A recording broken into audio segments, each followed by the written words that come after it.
સીતારામ, સ્વાગત છે તમારું મારા નવી રેસીપીમાં। તો આજ તો આપણે બનાવશું નવી રીતના પરવળનું શાક। તો તમે અમારી ચેનલ ઉપર નવા આવ્યા હોય તો મારી યુટ્યુબ ચેનલને સબસ્ક્રાઈબર કરી દેજો। જય સીતારામ। તો ચલો આપણે બનાવશું પરવળનું શાક। તમે એકવાર આવી રીતે ઘરે શાક બનાવશો તો બહુ ટેસ્ટી અને બહુ મસાલાદાર શાક બનશે। તે માટે છે ને આપણે મસાલા તૈયાર કરી લઈશું। 2 ચમચી તેલ, દાણા, ચણાનો લોટ, 2 લીલા મરચાં, મીઠું, મરચું, હળદર, જીરું, રાઈ, હિંગ, ધાણા જીરું, ખાંડ, 10 લસણની કળીઓ, લીંબુ, તલ। આપણે 250 જેટલા પરવળ લઈ લઈશું। પરવળ આપણે ધોઈ લીધા। હવે 2 સાઈડથી છે ને કટિંગ કરી દઈશું। હવે તેને છે ને પરવળને આપણે આવી ઊભી ચીરીઓ કરીને કટિંગ કરી લઈશું। અને અંદર બીજ હોય તે તમારે કાઢવા હોય તો કાઢી શકો છો। આપણે કઢાઈ લીધી હતી, એમાં શિંગદાણા શેકી દઈશું। શિંગદાણાને આપણે મીડિયમ ગેસ ઉપર શેકીશું અને જ્યાં સુધી ફૂટે નહીં ત્યાં સુધી આપણે મીડિયમ ગેસ ઉપર શેકાઈ દઈશું।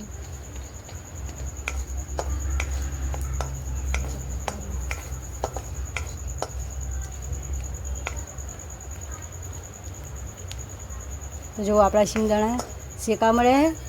આપણે છે ને હવે શિંગદાણા શેકાઈ જતા તેને આપણે છે ને હવે બધા એક પ્લેટમાં કાઢી દઈશું। આપણે શિંગદાણા કાઢી લીધા હતા, એમાં આપણે હવે ચણાનો લોટ શેકીશું। ચણાનો લોટ આપણે છે ને જ્યાં સુધી કલર ના બદલાય ત્યાં સુધી મીડિયમ ગેસ ઉપર આપણે શેકે જાઉં ને આવી રીતે ચમચાની મદદથી હલાતા રહીશું। ચણાનો લોટ શેકશું ને તો આપણે છે ને જે શાકમાં કાચો ના લાગે તે માટે આપણે બરાબર શેકાવા દઈશું।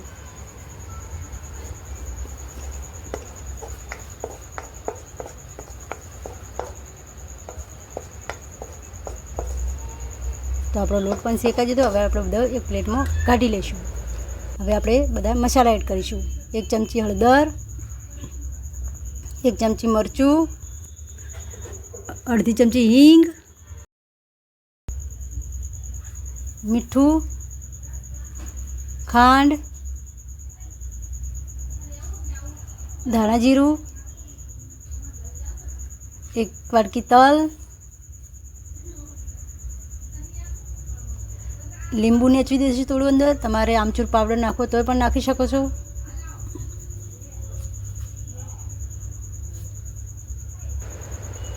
હવે આપણે ખોણી પારી લીધી હતી, એમાં જે શિંગદાણા હતા તે બધા એડ કરી દઈશું અને પાણીની મદદથી સારી રીતે ખોડી દઈશું। આપણે શિંગદાણાને જેનો ભૂક્કો કરવાનો નથી, થોડા મોટી સાઈઝના રાખવાના છે, એ પણ આપણે મસાલાની અંદર એડ કરી દઈશું।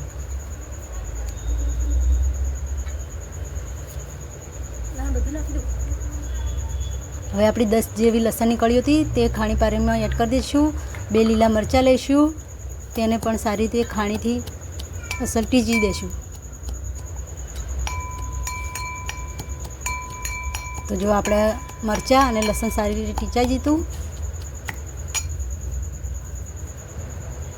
તેને પણ આપણે મસાલાની અંદર એડ કરી દઈશું।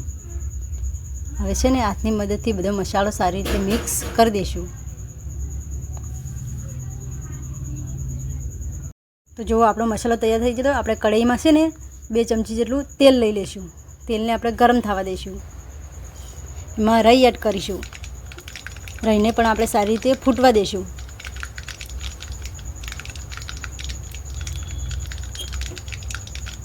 તો આપણી રાઈ ફૂટીને તૈયાર થઈ જઈએ, એમાં આપણે જીરું એડ કરીશું। જીરાને પણ આપણે સારી રીતે ફૂટવા દેવાનું છે। આપણે એમાં થોડી હિંગ એડ કરીશું।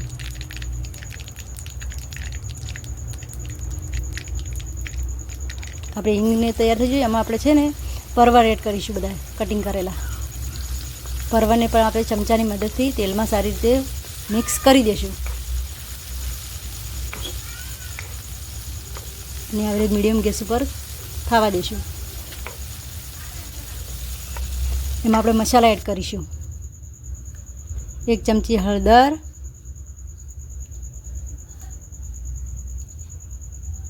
1 ચમચી મરચું, સ્વાદ પ્રમાણે મીઠું, હવે બધા મસાલાને આપણે પરવળની અંદર ચમચાની મદદથી મિક્સ કરી દઈશું. તો આપણા મસાલા મિક્સ થઈ જાય આપણે છે ને હવે ઢક્કન ઢાંકીને 5 મિનિટ સુધી થવા દઈશું.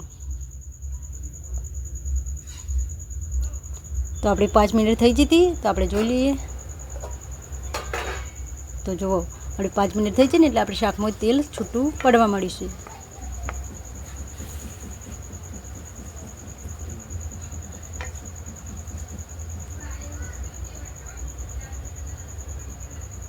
હવે આપણે જે મસાલો તૈયાર કર્યો હતો તે બધો અંદર એડ કરી દઈશું.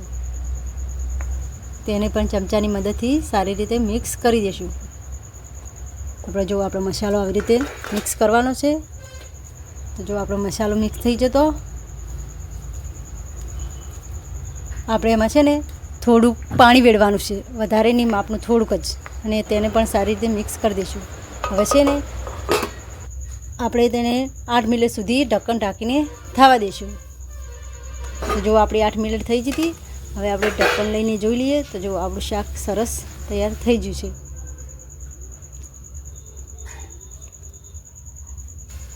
તો આપણે એ શાકને છે ને હવે એક પ્લેટમાં કાઢી લેવું. તો તમે મારી ચેનલ ઉપર નવા આવ્યા હોય તો મારી યુટ્યુબ ચેનલને લાઈક કરજો, શેર કરજો, સબસ્ક્રાઈબર કરજો. જય સીતારામ.